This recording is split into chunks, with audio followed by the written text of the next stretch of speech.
Hello students, maths लक्ष्य में आपका स्वागत है।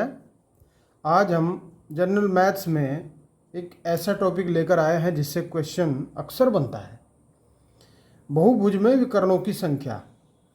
ये ऐसा टॉपिक है कि प्रतियोगी परीक्षाओं में बहुत महत्वपूर्ण होता है और अक्सर एग्जाम में देखने को मिलता है। तो देखिए किस प्रकार से क्वेश्चन आता है। बहुभुज में विकर्णों की संख्या, एक क्वेश्चन मैंने लिख दिया है यहाँ पे और इसी हिसाब से हम फिर इसमें ट्रिक लगाएंगे। किसी बहुभुज में 9 भुजाएं हैं तो बहुभुज में विकर्णों की संख्या कितनी है। विकर्णों की संख्या पूछी है, 20, 23, 27 या 30, ऑप्शन भी लगाए हैं। तो ट्रिक इसकी बहुत बढ़िया है कि जितनी भी भुजाएं हैं उन भुजाओं को लिख दो, उनमें से 3 भुजा और कम कर दीजिए, गुणा कर दो और ऐसा करने पर जो भी आए उसको 2 से भाग कर दो। तो 2 तिये 6, तभी आएगा 9 तिये 27। इस प्रकार से हमारा जो आंसर आया वो आया 27। तो बहुभुज के विकर्ण ज्ञात हो गए। बहुत आसान ट्रिक है, सेकंडों में हल हो जाएगा, लिखना भी नहीं पड़ेगा, सिंपली हो जाएगा। यहाँ पर जो हमने फॉर्मूला लगाया है उसको भी आप नोट डाउन कर लेंगे और ध्यान रखेंगे हमेशा के लिए कि फॉर्मूला इस प्रकार है कि भुजाओं की संख्या अगर हम n मान लें और n इंटू n-3 करके जो भी आएगा वो बटे 2 कर लेंगे। तो ये जो है ये एक फॉर्मूला है, यही आप ट्रिक कह सकते हैं। तो बड़ी इजीली आप इसको ज्ञात कर सकते हैं। ठीक, अब एक और क्वेश्चन मैंने यहाँ लिखा है, ये इसका जस्ट अपोजिट है। अपोजिट कैसे देखो, मैंने लिखा है कि किसी बहुभुज में विकर्णों की संख्या 20 है तो भुजाओं की संख्या ज्ञात कीजिए। 5, 6, 8, 9 ऑप्शन भी लगाए हैं, इनमें से कौन सा। तो देखिए क्या करना है आपको, जो विकर्णों की संख्या है ट्रिक ये है कि उसको 2 से गुणा करनी है और लिख लेना है कि कितना है।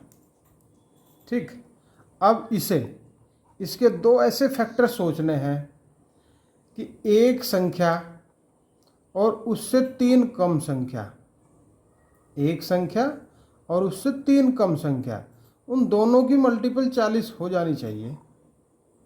तो जो संख्या सोचेंगे वही आंसर आ जाएगा। अब देखो ऑप्शन बेस भी इसको कर सकते हैं। 5 है, जैसे माना 5,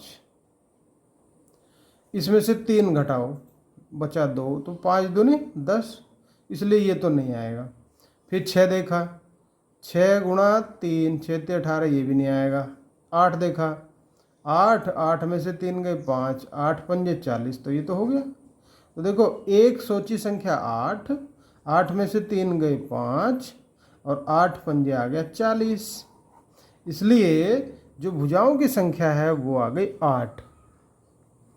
अगर आप इसको ट्रेडिशनल मेथड से करना चाहते हैं, परंपरागत विधि से करना चाहते हैं तो वो भी कर सकते हैं, मैं वो भी आपको करवा देता हूँ। ट्रिकी तो यही है, लेकिन ट्रेडिशनल में भी कहीं ना कहीं ये सोचना ज़रूर पड़ता है इतनी बात, इसलिए चलिए मैं करवा देता हूँ उसको भी। ये समझ लीजिए कि फॉर्मूला हमारे पास है n इंटू n-3/2 और इसके बराबर लिख लिया हमने विकर्णों की संख्या, क्योंकि ये जो सूत्र है ये विकर्णों की संख्या ज्ञात करने का है। इसमें क्या करेंगे, n के अंदर गुणा कर देंगे, n² - 3n और 2 को वहाँ गुणा में ले जाएंगे। तो देखो बहुत लंबा हो जाएगा, बस मैं इसलिए नहीं करा रहा था आपको ट्रिक, और इसीलिए मैं आपको सोच रहा हूँ कि ट्रिक आपको ज़्यादा से ज़्यादा बताई जाए। देखिए n² - द्विघात समीकरणों को बहुत सारी हल कर चुके हैं आप 9th-10th में। तो इस 3 को क्या टुकड़े करेंगे कि दोनों का अंतर कितना आ जाए 40। देखो यहाँ इस 3 के ऐसे टुकड़े करते हैं कि दोनों का अंतर तो 3 आए और दोनों की मल्टीपल 40 हो जाए। तो जब हमें ये सोचना ही है इसमें, तब हम यहाँ क्यों ना सोच लें। बस यहीं से फिर इस प्रकार से क्वेश्चन बन जाता है। चलो मैं इसको पूरा भी करा देता हूँ और आप भी इसको कर लें। अगर ये याद ना आए तो ऐसे तो करना ही करना है, ऐसे में तो छोड़ कर नहीं आना क्वेश्चन को, इसलिए मैं इसको भी करवा रहा हूँ।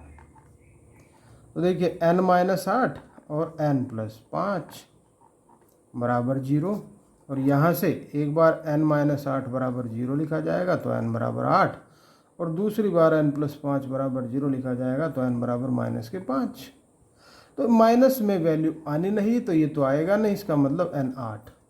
तो यहाँ से जो आंसर आया वो 8 आया।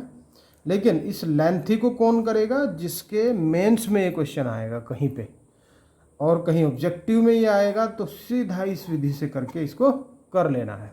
ठीक है, तो आसान ट्रिक है, ध्यान से इसको पढ़ेंगे और इसको फिर अप्लाई करके देखेंगे।